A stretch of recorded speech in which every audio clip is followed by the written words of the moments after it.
Stephanie Ruhle did a great job interviewing Congressman Kevin Brady from Texas. He came out in completely full mode attack on taxes on corporations. I want to play this and then we'll take it on the other side. You shouldn't get upset from these guys. What we need to do is ourselves get educated and also inform others so that we don't fall for the kind of crap that they talk about. But it is essential that we understand exactly how things work. Let's go ahead and get it started.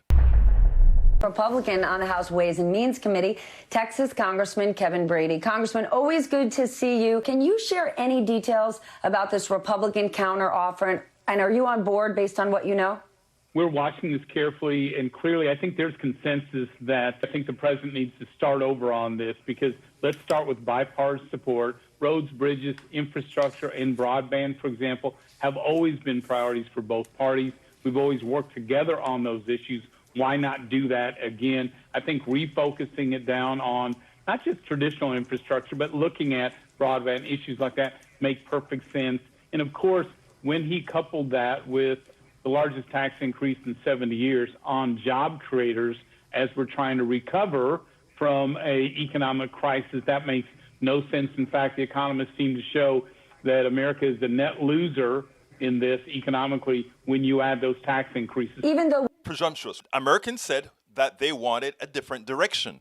Now he wants the Democrats to completely scrap what they've done and adopt the policies that we decide we call infrastructure. And then he talks about the largest tax increase. You cannot believe these types of arguments. The reality is our tax rates, first of all, the major corporations do not pay what the face value is, and as such, we should be charging them more taxes for these issues. we would get a tax increase for corporates, it's still below where we were for corporates 4 years ago. If you don't like the idea of corporations paying more taxes to pay for this infrastructure bill, where would we get the money from? Who pays? So this is a proposed 1/3 increase on taxes on job creators. Job creators. They want to call the corporations the job creators. The corporations are not solely the job creators. Those people who work for the corporations, their spending power is what is the job creation engine. You spend money with all other companies and other people to buy things, that creates an economy of jobs. These people that sit at the top are not the sole job creators. We cannot let that be ingrained in one's head to believe that job creation comes from the top. Job creations comes from all our economic activity, creating the need for goods, and when we create the need for goods, other people buy it. It may be major corporations that create more goods. It could be small companies that create more goods. Big companies are not intrinsically the job creators. Let's get away from that fallacy. Worse than China and the same as Syria. It will mean slower growth and hiring here. It will mean more jobs moving But overseas. then how do you want to pay for it? Let's get rid of that lie that somehow taxing corporations will cost jobs. It's a lie. It's a lie that should be refuted more vigorously, not only by hosts, not only by Democrats, but by everybody. Let's see how it works. The corporations have a lot of tax. They saved a lot of money. Instead of putting it back into the economy, they bought back their own stocks, which made their stocks more expensive. They have more value. The people get richer. Nothing gets created.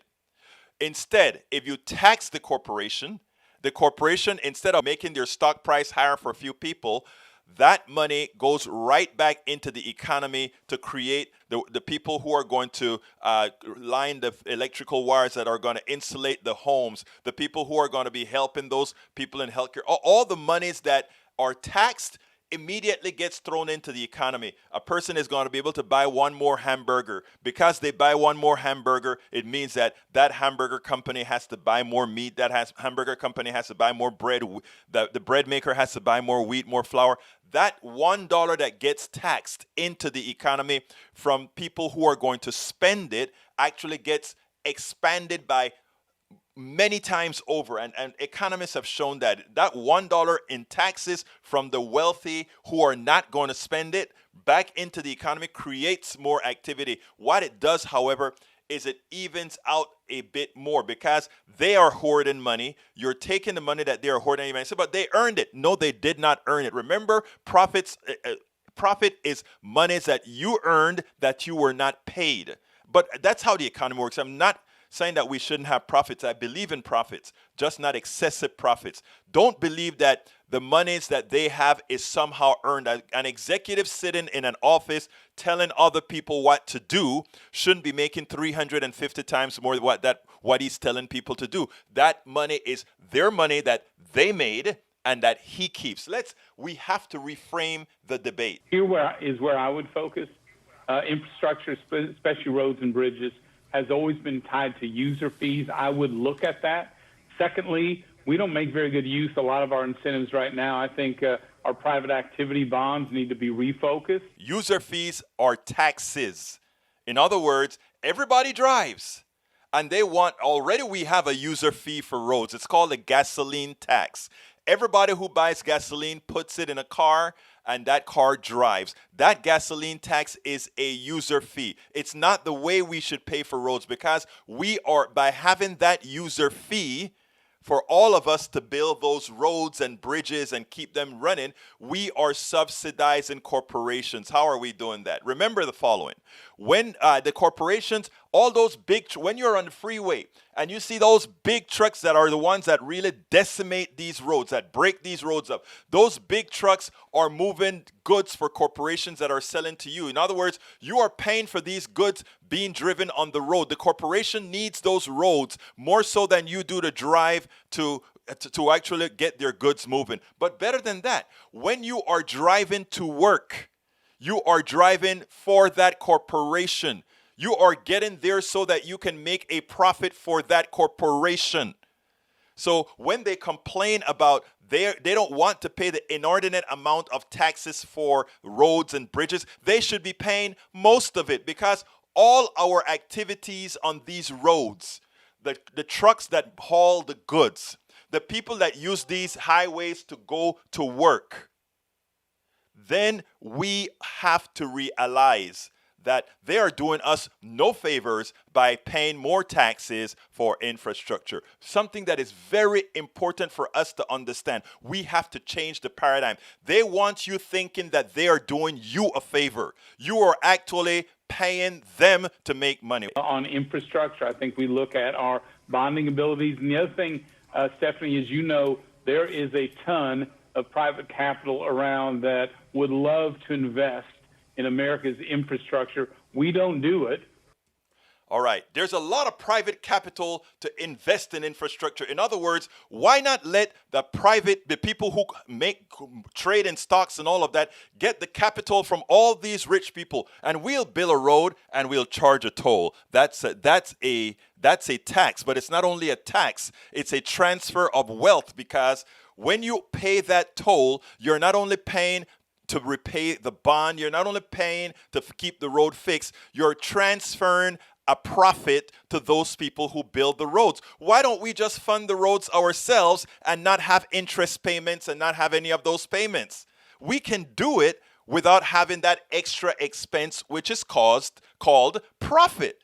They're tricking you. They're saying, we'll build it for you. We'll use our capital, the private capital, to build it for you. But we're going to sock it to you because you're going to be paying for that road with tolls. And not only are you going to be paying for the repair with those roads and tolls, you're going to be giving a little piece of that dollar every time to that rich person who actually invested the capital to build the roads. We don't need anybody to invest in the capital to build the road. We can pay to build the road ourselves. We can bond. We can create our own bonds, government bonds, to build the roads, and we can then pay back. And you know where that interest in paying those bonds can go right back into? The coffers of the United States of America.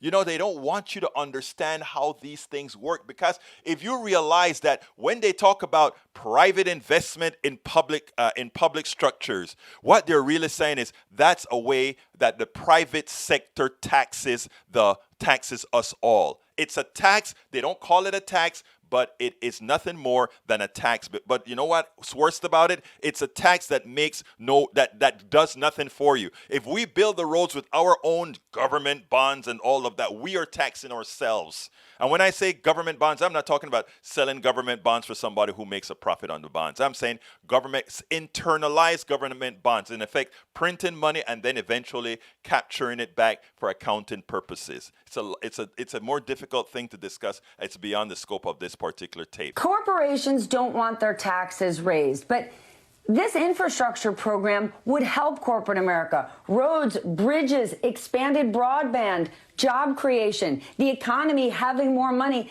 That would be great for corporations. So why shouldn't they have to pay for any of this? They'll benefit. So it is all offset economically by these tax increases. Over the long term, infrastructure does help us grow the economy, not so much over the short term. Long term, it does. But the tax increases, as you know, land not on the corporations. They don't pay it. They collect it. Lands on their workers, on their customers with price increases, on families counting on it for retirement. And again, there's no question when our tax rate is so much worse than our global competitors, you know, you're going to see companies moving overseas. And I will tell you the Tax Cuts and Jobs Act, whether you agree with it or not, it ended the inversions, as we call it, companies moving headquarters, manufacturing overseas. It created a giant sucking sound back into the United States. We risk those jobs and investment with these tax increases. Why? So bottom line is, why are we funding infrastructure on the back of American workers?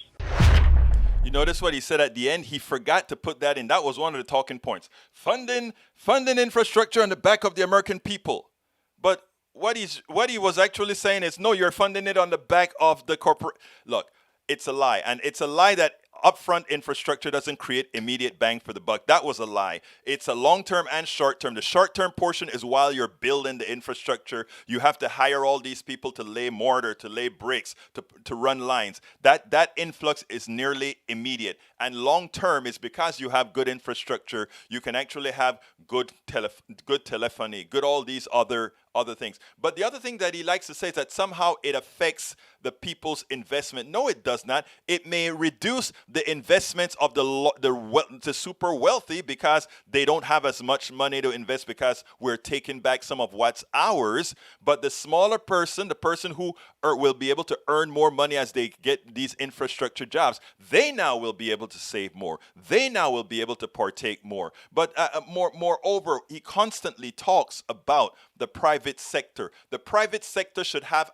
absolutely nothing to do with infrastructure in the public sector. Nothing, because again, every time you charge a user fee for a public entity, it's a transfer of wealth from the regular person to that rich guy who holds the bonds, who built it. If we really want to have public things, let the public build it. We don't have any profit motive in it. And if we don't have a profit motive, that is more money that we can use to make that particular thing better. And that goes for infrastructure as well.